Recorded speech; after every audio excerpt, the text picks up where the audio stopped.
তার মানে বোঝা যাচ্ছে নেতা শুধু হলে হবে না, নেতার অধীনে যত মানুষ থাকবে সবাইকে ভাগ বিলি বন্টন করে তবে খেতে হবে, তাই না? আমাদের নেতারাও তাই করে তো, তাই করে। পায়খানা ঘরের টাকা মেরে খেয়ে নিয়েছে, আশ্চর্য ব্যাপার। হ্যাঁ, সরকার পায়খানা ঘরের জন্য টাকা দিয়েছে 3000, ওতেও দেখছি ও মোটামুটি খেয়ে নিয়েছে 900 টাকা, 2500। আশ্চর্য। গরিব মানুষের একটা ঘর এসেছে, গরিব মানুষের, সরকার টাকা দিয়েছে, ও আবার রাতের অন্ধকারে গিয়ে বলছে 10,000 যদি না দিবি তোর নাম কেটে ফটিকের নাম তুলে দিব। ও ভয় করছে যে 1 লাখ টাকা গরিব মানুষ পাবো, এখন যদি আমার নাম কেটে দেয় তাহলে বিপদ। কি বলছি বুঝতে পারছেন না? ও ভয়ে ভয়ে 10,000 টাকা মেরে দিয়েছে। কি বলবো আপনাকে, আল্লাহু আকবার। এরকম নেতা পশ্চিম বাংলাতে আছে।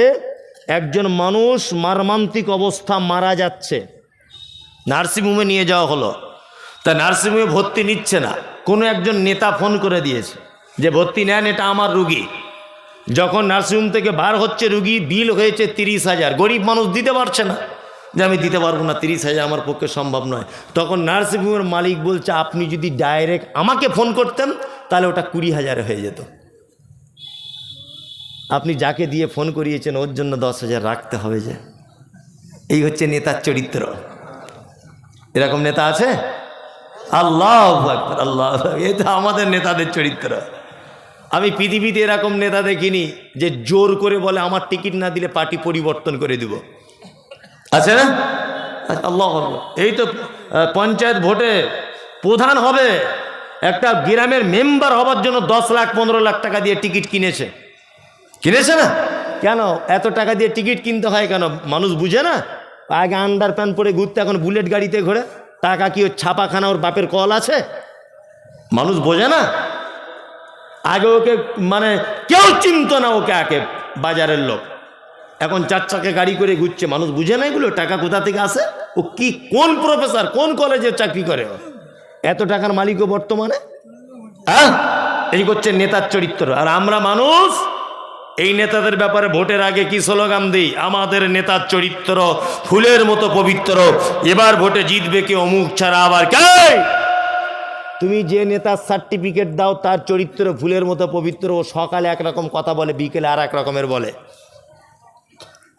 বড় ভাইকে একরকম কথা বলে, ছোট ভাইকে একরকম নিয়ে ঝামেলা লাগিয়ে দেয়। বিচার করার সময় দুজনের কাছে টাকা খেয়েই বলে তোর পক্ষেই রায় দিয়ে দেবো। এই হচ্ছে বর্তমান অবস্থা নয়? অথচ বিশ্ব বরেণ্য মুহাম্মদ রাসূলুল্লাহ সাল্লাল্লাহু আলাইহি ওয়াসাল্লাম নেতার চরিত্র, এক পেয়ালা দুধ ভাগ বিলি বন্টন করে খাচ্ছেন। কি বললাম বুঝলেন? চলুন, এ হাদিসের এটা শিক্ষা। দ্বিতীয় আর একটা চমৎকার ঘটনা আপনাদের সামনে পেশ করছি, অলৌকিক ঘটনা যেটা সাহাবীদের ভিতরে ঘটেছে। এক খন্দকের যুদ্ধ হয়েছিল, নাম শুনেছেন? খন্দকের যুদ্ধ। আল্লাহ নবী সাল্লাল্লাহু আলাইহি ওয়াসাল্লাম খন্দকের যুদ্ধের ব্যাপারে খুব চিন্তিত ছিলেন, খুব চিন্তিত। কারণ এইদিকে বেরোন, খন্দকের যুদ্ধের পজিশনটা প্রথমে আপনাকে বলি, বুঝতে সুবিধা হবে। এই গ্রামটার নাম কি? কিশোরীতলা। কিশোরীতলা হচ্ছে এইখানে মুসলিমদের ঘাঁটি, আর পলাশিতে হচ্ছে মুশরিকদের ঘাঁটি। ভালো করে বুঝবেন। আর যুদ্ধটা হবে কোথায় না, যুদ্ধটা এই জায়গাটাতেই হবে, ধরে নেন এই জায়গাটাতেই হবে যুদ্ধটা। মুসলিমরা সংখ্যায় কম, মুশরিকরা সংখ্যায় বেশি। আল্লাহ নবী সাল্লাল্লাহু আলাইহি ওয়াসাল্লাম চিন্তা করছেন তাহলে আমার সাহাবীগুলোকে সব শেষ করে দিবে মেরে। কি করা যায়? সালমান ফার্সি বলে একজন যুবক ইয়াং সাহাবী আল্লাহ নবীকে বলছেন, আল্লাহ নবী এক কাজ করলে হয় না? তা বলছে কি? বলছে আমাদের আর ওদের মাঝখানে একটা খাল যদি আমরা কেটে দিই। এই ঘটনাটা মন দিয়ে শুনুন। খাল যদি কেটে দিই তাহলে মনে হয় ভালো হবে। আল্লাহ রসুল বলছেন খাল কেটে দিলে উপকার কি? বলছে ওরা যদি আমাদেরকে আঘাত করতে আসে তাহলে খালে নেমে উঠে তবে তো আমাদেরকে মারবে। ওরা যখন খালে নামবে উপর থেকে আমরা আঘাত করব। আল্লাহ রসুল সাল্লাল্লাহু আলাইহি ওয়াসাল্লাম বলছেন ঠিক, ঠিক বলেছ তুমি। চলো চলো সাহাবীরা চলো, খাল খুঁড়তে হবে, চলো। বাড়ি থেকে দা, কুড়ুল, গাঁইতি, যার যেমন মালপত্র আছে সাহাবায়ে কেরামগণ সব খন্দকের পরিখা খনন করতে গেলেন। বিশ্বনবী গলার আওয়াজ উঁচু করে দিয়ে বললেন, এই খন্দকের যুদ্ধ যতদিন না পর্যন্ত শেষ না হবে একজন সাহাবী বাড়ি যেতে পাবে না। দুই নম্বর, যারা নতুন বিবাহ করেছে প্রয়োজনে তারা শুধু বাড়ি যাবে, আর কেউ বাড়ি যাবে না। গর্ত খনন করার কাজ চলছে। আল্লাহু আকবার। মক্কা মদিনা আপনারা জানেন পাথরিয়া জমিন, সাহাবেগণ গাঁইতি মারছেন, খুব জোরে জোরে গাঁইতি চালাচ্ছেন, পাথরগুলো ভেঙে টুকরো টুকরো হয়ে মাটি খুঁড়ছেন সাহাবা একরামগণ। আল্লাহ নবী সাল্লাল্লাহু আলাইহি ওয়াসাল্লাম নিজে এখানে উপস্থিত ছিলেন। সাহাবীগণ বলছেন যে একটা পাথরের উপরে গাঁইতি মারছি, পাথরটা ভাঙতে পারছি না, এত বড় পাথর। সহিহ হাদিস থেকে বলছি ঘটনা, এত বড় পাথর। সাহাবীগণ বললেন আমাদের দ্বারা সম্ভব নয়, আল্লাহর নবীকে একটু ডেকে আনলে হয় না? নবীজি যদি হাতুড়ি দিয়ে মারেন হয়তো ভেঙে যেতে পারে। বিশ্বনবীকে ডাকা হলো। বিশ্বনবী মুহাম্মদ রাসূলুল্লাহ সাল্লাল্লাহু আলাইহি ওয়াসাল্লাম এলেন, হাতে একটা গাঁইতি কুরুল কোদাল কিছু একটা নিয়ে পাথরের উপর আঘাত করলেন। সমস্ত সাহাবীরা যে পাথর ভাঙতে পারছিলেন না, নবীজি একবার আঘাত করার পরে একদম ধুলোর মতো উড়ে চলে গেল পাথর। হজরতে জাবের বলে একজন সাহাবী, তিনি বলছেন যে আল্লাহ রাসূল সাল্লাল্লাহু আলাইহি ওয়াসাল্লাম পাথরে মারার জন্য যখন হাত তুললেন, আমি নবীজির পেটের দিকে তাকিয়ে দেখলাম নবীজির পেটে পাথর রাখা আছে। হজরতে জাবের এই দৃশ্য দেখে নবীজিকে জিজ্ঞেস করে বলছেন, আল্লাহ রাসূল, আগে তো কোনোদিন দেখিনি আপনার পেটে পাথর, আজকে কেন? বিশ্বনবী বললেন, জাবের, আসলে এত খিদা লেগেছে যে সহ্য করতে না পেরে পেটে পাথর রেখেছি, যাতে পেটটা একটু ভারী ভারী অনুভব হয়, কষ্ট কম হবে। আল্লাহু আকবার। হজরতে জাবের নবীজির পেটে পাথর দেখে আর স্থির থাকতে পারলেন না। নবীজিকে বলছেন, জাবের, আল্লাহ রসুল আপনি একটু আমাকে অনুমতি দেন, আমি বাড়ি যাব। আল্লাহ রসুল বলছেন, জাবের বাড়ি চলে যাও। হজরতে জাবের বাড়ি গেলেন, বিবিকে ডেকে বলছেন, তাড়াতাড়ি করে এসো। আশ্চর্য ঘটনা, আমি নিজে চামড়ার চোখে দেখলাম বিশ্ব নবীর পেটে পাথর রাখা আছে। বাড়িতে কিছু খাবার আছে?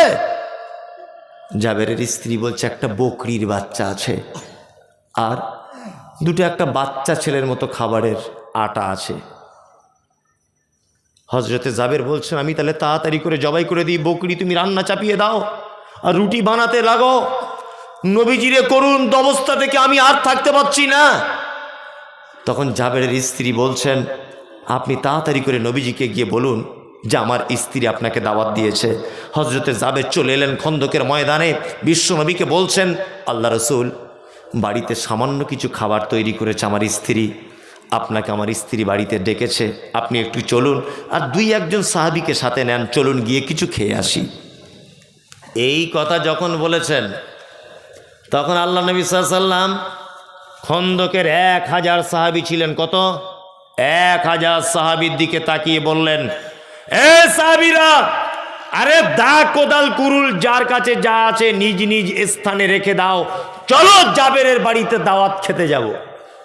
জাবের তো মাথা খারাপ, একটা বকরির বাচ্চা কতটা গোস্ত হবে? 3 কেজি 4 কেজি হবে, হয়তো 5 কেজি হবে। 1000 সাহাবী, কত? 1000। এটা সহিহ হাদিসের ঘটনা। হাদিসে আছে না নেই? আছে।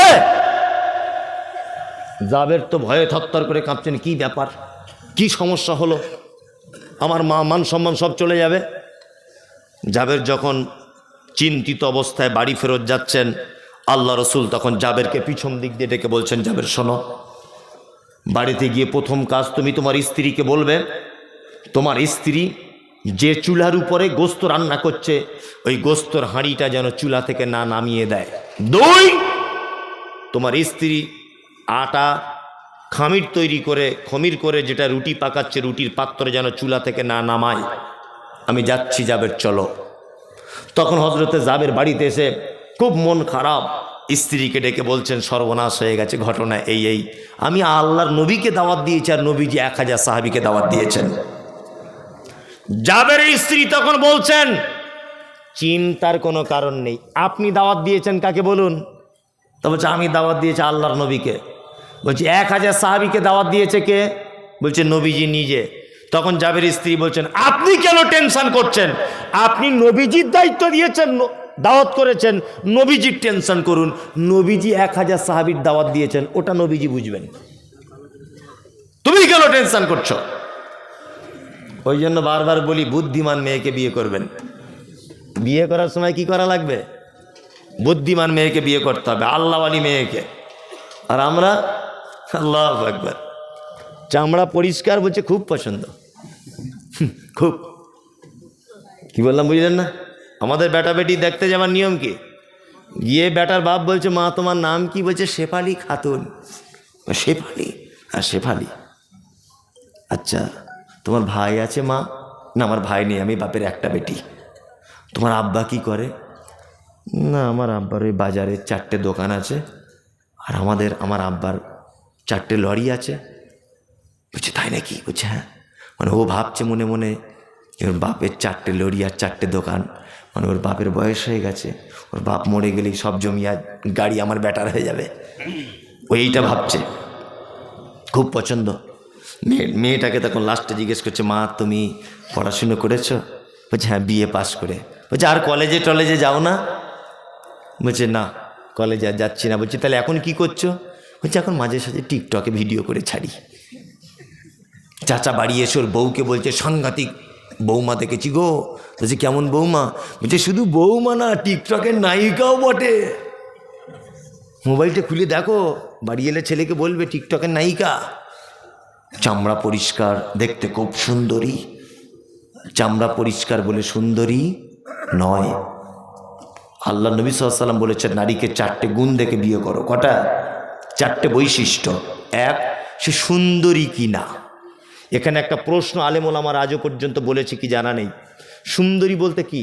যে মেয়েটার দাঁত উঁচু, চোখটা টেঁড়া, ওই মেয়েটা আল্লাহ নবী সাল্লাল্লাহু আলাইহি ওয়াসাল্লামের এই হাদিসের উপর আঙুল তুলতে পারে কি পারে না? পারে। যে মেয়েটা বেঠে, যে মেয়েটা কালো, আফ্রিকার মতো কুচকুচে কালো, ও তো সুন্দরী নয় আমাদের দৃষ্টিতে। কিন্তু নবীজি বলেছেন সুন্দরী মেয়েকে বিবাহ করো। আদেও সুন্দরী বলতে কি বোঝানো হয়েছে সেটা দেখতে হবে। কাজী নজরুলের ভাষা মনে পড়ে যায়, দেখিতে পলাশ ফুল অতি মনোহর, গন্ধ বিনে সবে তারে করে অনাদর। যে ফুলের সৌরভ নেই, কিসের সে ফুল? কদাচ তাহার মনে মজে না বুলবুল। পলাশ ফুল দেখতে পাওয়া যায়, বাজারে বিক্রি হয় না, কেউ কিনেও নেয় না। গোলাপ ফুল খুব দাম, তাই না? ভ্যালেন্টাইন্স ডে একবার শুধু নিয়ে আই লাভ ইউ বলবে 100 টাকা দাম, 250। একবার আই লাভ ইউ বলে, ও আই লাভ ইউ 2 বলতেও পারে, নাও পারে, ভরসা নেই। তারপরেও 250 টাকা পিস, তাই না? তার মানে ও দেখতেও যত সুন্দর, ওর সেন্ট তত ভালো, তাই না? ওই জন্য বলছি, চামড়া পরিষ্কার হলে সুন্দরী নয়। চামড়া সাদা হলে যদি সুন্দরী হতো, তাহলে আমি মনে করব কালো আঙ্গুরের থেকে মূলোর দাম বেশি হতো, তাই না? সাদা হলেই যদি দাম বেশি হতো, আপেলের থেকে মূলোর দাম বেশি হতো না? এই কালো আঙ্গুর দেখতে ভালো না মূলো দেখতে ভালো? মূল্য কত কেজি? কত? 10 টাকা। কেউ খাই না, খায়। অথচ কালো আঙ্গুর এখন 400 টাকা কেজি, যান, তাই না? সিলভার কাপ মাছ 100 টাকা কেজি, সাদা চকচক চকচক করে, তাই না? আর দেশি মাগুর 1000 টাকা কেজি। কালো না সাদা? কালো।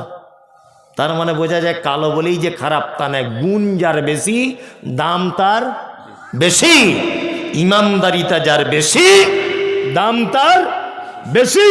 বেলাল হাবশি, ইথিওপিয়াতে তার বাড়ি, হযরতে বেলালের ইথিওপিয়াতে বাড়ি। বেলাল মাথার চুলগুলো পাখির বাসার মতো কালো, কুচকুচ কুচকুচ কুচকুচ করে বেলালকে। ইমানদারিতার দিক দিয়ে কি উজ্জ্বল নক্ষত্র নয়? উজ্জ্বল নক্ষত্র।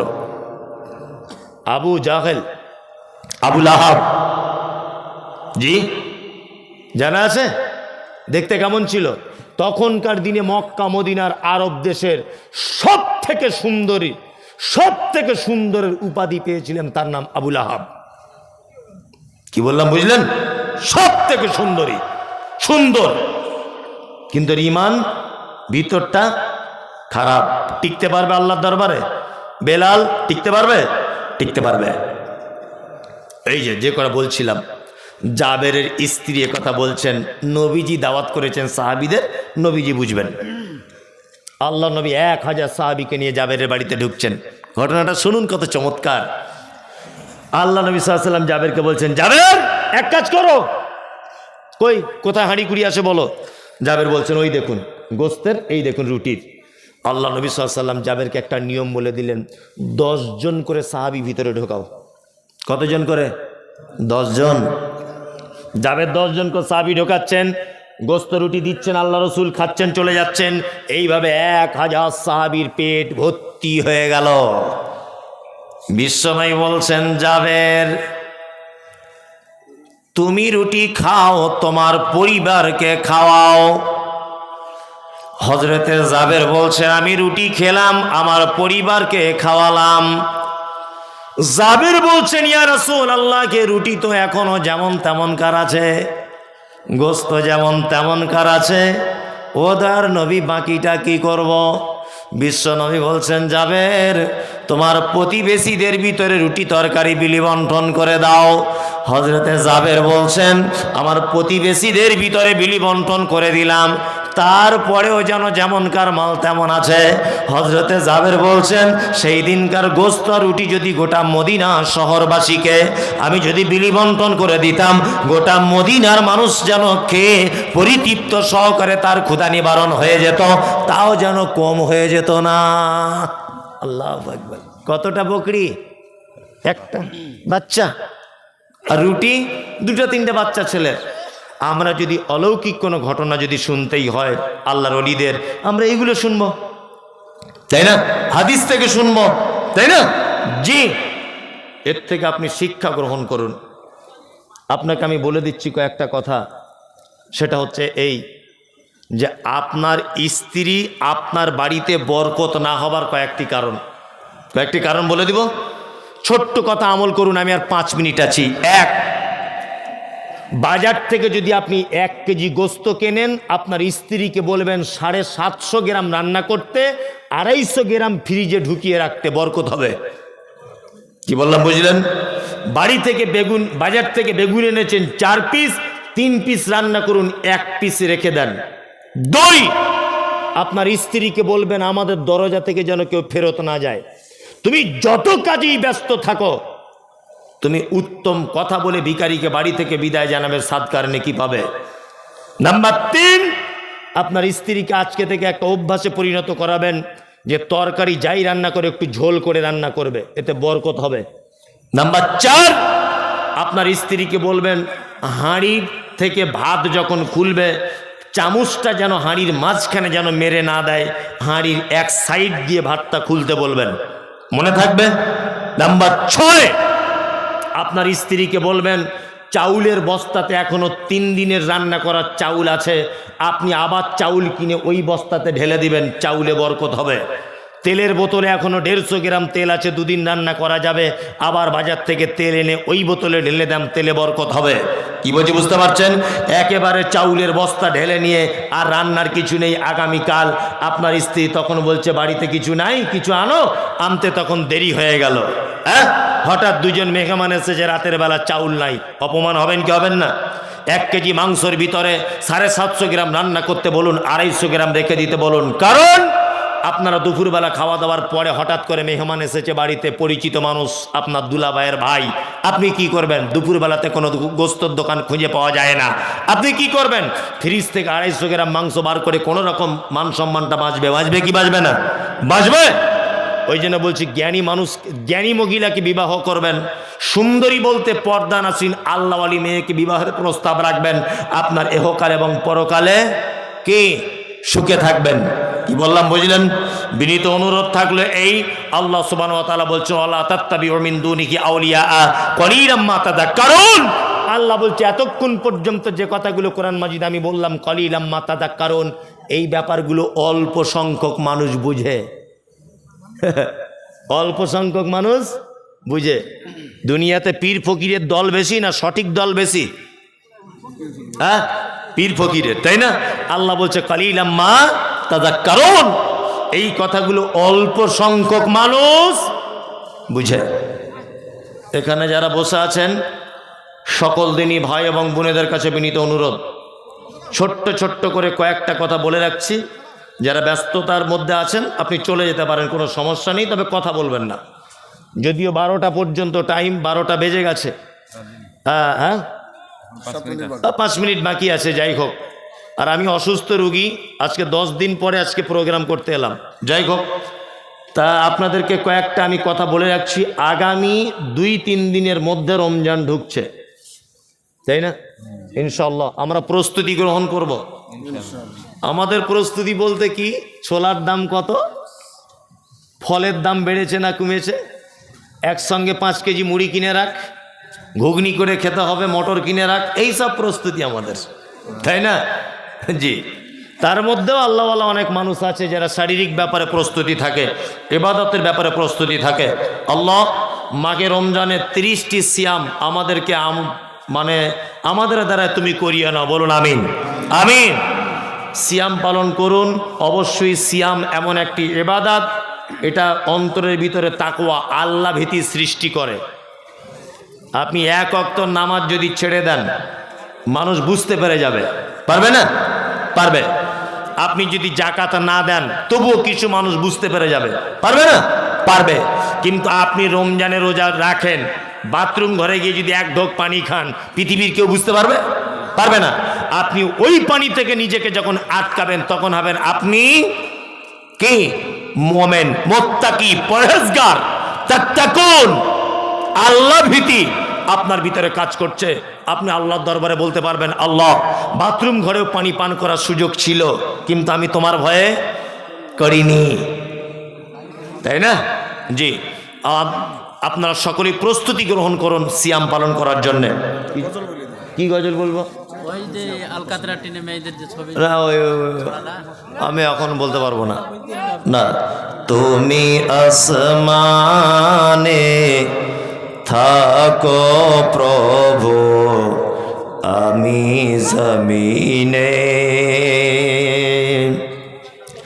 তবু তোমারি প্রেমে জমে হৃদয় গহীনে।